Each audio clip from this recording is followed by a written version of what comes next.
को बताएं, केंद्रीय मंत्री स्मृति ईरानी ने राहुल गांधी पर निशाना साधा है। उन्होंने कहा कि पहले अमेठी की जनता को छला गया और अब बारी है वायनाड की। राहुल गांधी अमेठी को छोड़कर चले गए हैं, लेकिन उन्होंने कहा कि अब वायनाड की बारी है।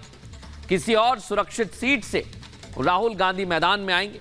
अमेठी की जनता के बीच लगातार स्मृति ईरानी पहुंच रही हैं और उन्होंने कहा कि अमेठी को छला, वायनाड की बारी है, फिर सुरक्षित सीट से लड़ने की तैयारी है।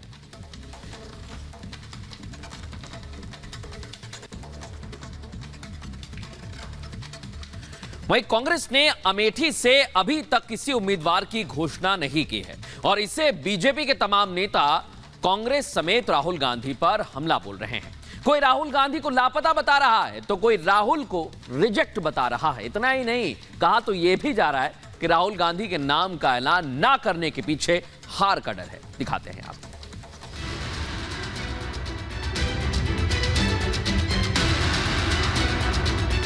दो शहजादों की जोड़ी,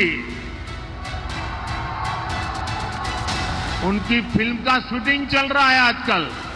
लोकसभा छोड़कर यहां वायनाड क्यों आना पड़ा है? क्या उनको ये भरोसा नहीं है? तो क्या राहुल गांधी को अमेठी से हार का डर है? क्या राहुल गांधी अमेठी से नॉमिनेशन के लिए हिम्मत नहीं जुटा पा रहे? क्या राहुल गांधी स्मृति ईरानी के सामने चुनाव नहीं लड़ना चाहते?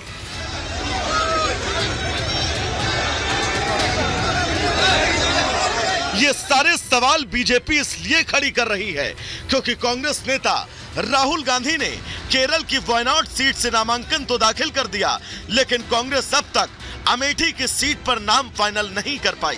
कयास लगाए जा रहे थे कि अपनी पारंपरिक सीट अमेठी से वो चुनाव लड़ेंगे, लेकिन पहले चरण की वोटिंग के बाद भी अब तक ना तो नामांकन हुआ और ना ही नाम की घोषणा।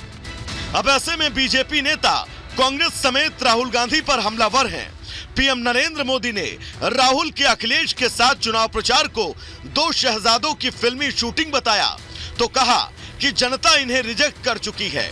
वहीं बीजेपी अध्यक्ष जेपी नड्डा ने कहा कि लगता है राहुल गांधी को खुद पर अमेठी से जीतने का विश्वास नहीं है। कांग्रेस के जो शहजादे हैं उन्हें भी वायनाड में संकट दिख रहा है। शहजादे और उनकी टोली 26 अप्रैल को वायनाड में वोटिंग का इंतजार कर रही है। जैसे ही 26 को वायनाड में वोटिंग पूरा हो जाएगा, ये शहजादे के लिए एक और सुरक्षित सीट घोषित कर देंगे और कहीं और से फिर से लड़ाना पड़ेगा उनको। अब जैसे इन्होंने अमेठी से भागना पड़ा, अमेठी छोड़ा, अब मान के चलिए वो वायनाड भी छोड़ेंगे। राहुल गांधी जी को अपने क्षेत्र की लोकसभा छोड़कर यहां वायनाड क्यों आना पड़ा है? क्या उनको ये भरोसा नहीं है कि वो अपनी पुरानी लोकसभा की कंस्टिट्यूंसी, जिससे इतने सालों तक उन्होंने रिप्रेजेंटेशन दिया, वहां से वो चुनाव लड़े?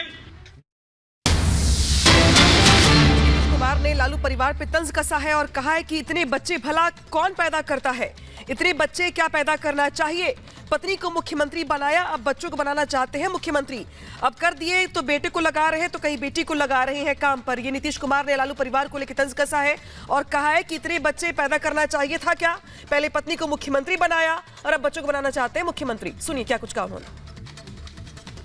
बीवी को बना दिया, अब आजकल बाल बच्चा को अब पैदा तो बहुत कर दिया। इतना ज्यादा पैदा करना चाहिए किसी को बाल बच्चा, लेकिन उतना किया और उसी में कई गो बेटी को, 2 बेटा को, सबको लगा करके अब आप समझ लीजिए कि ये लोग क्या करते हैं, कहीं कहीं कुछ बोलते रहते हैं तो कहीं पुरानी बात को भूल जाते हैं। इसलिए हम सब जगह आपको बता देना चाहते हैं कि कोई काम नहीं होता था। अब बात दिल्ली की। क्या दिल्ली के मुख्यमंत्री अरविंद केजरीवाल की हत्या की साजिश हो रही है? आतिशी से लेकर सौरभ भारद्वाज तक चिल्ला चिल्ला कर ये आरोप लगा रहे हैं, लेकिन सवाल ये है कि आप नेताओं के दावों में दम है या फिर केजरीवाल को जेल से बाहर निकालने की प्लानिंग है? रिपोर्ट देखिए।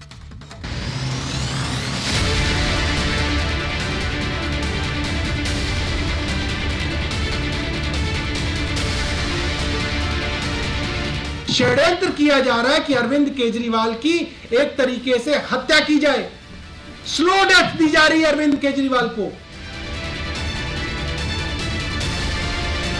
पार्टी वही है, आरोप वही है, बस बदला है तो सिर्फ चेहरा। पहले जेल में बंद मनीष सिसोदिया की हत्या का डर, फिर संजय सिंह की हत्या की साजिश की बात, और अब दिल्ली के मुख्यमंत्री अरविंद केजरीवाल की हत्या की साजिश के आरोप। आम आदमी पार्टी के नेताओं का ये डर एक बार फिर बाहर आ गया। इस बार डर दिल्ली के मुख्यमंत्री अरविंद केजरीवाल की हत्या की साजिश को लेकर है।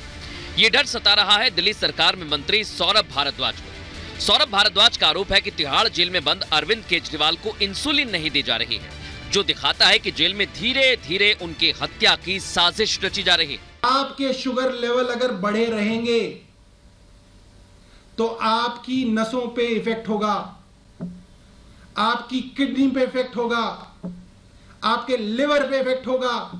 सीधा सीधा खुल्लम खुल्ला मैं पूरी जिम्मेदारी के साथ कह रहा हूं, षड्यंत्र किया जा रहा है कि अरविंद केजरीवाल की एक तरीके से हत्या की जाए, स्लो डेथ दी जा रही है अरविंद केजरीवाल को, धीरे धीरे हत्या की जा रही है अरविंद केजरीवाल की।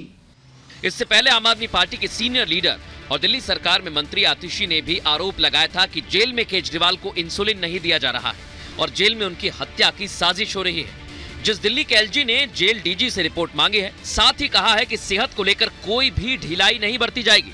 केजरीवाल जी की दवाई रोकने की एक बहुत बड़ी साजिश चल रही है। प्रधानमंत्री नरेंद्र मोदी जी और केंद्र सरकार द्वारा चल रही है। ऐसी बातें सुनने में आती थी भारत की आजादी से पहले, क्योंकि तब अंग्रेज जो भारतीय स्वतंत्रता सेनानी थे उनको प्रताड़ित करते थे, उन्हें सही से खाना नहीं देते थे। लोकतंत्र के महापर्व की शुरुआत हो चुकी है। ऐसे में आम आदमी पार्टी के सबसे बड़े चेहरे अरविंद केजरीवाल सलाखों के पीछे हैं, जिससे ना तो आम आदमी पार्टी कैंपेन कर पा रही है और ना ही अपने प्रत्याशियों के लिए वोट मांग पा रही है, और इसलिए केजरीवाल को जेल से निकालने के लिए छटपटाहट दिखाई दे रही है।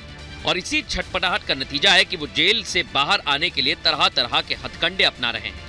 ईडी का आरोप है कि केजरीवाल अपनी सेहत को लेकर सजग नहीं है। केजरीवाल को टाइप 2 डायबिटीज है, लेकिन वो घर से आए खाने में मिठाइयां और आम खा रहे हैं, जो डायबिटीज मरीजों के लिए बिल्कुल भी सही नहीं है।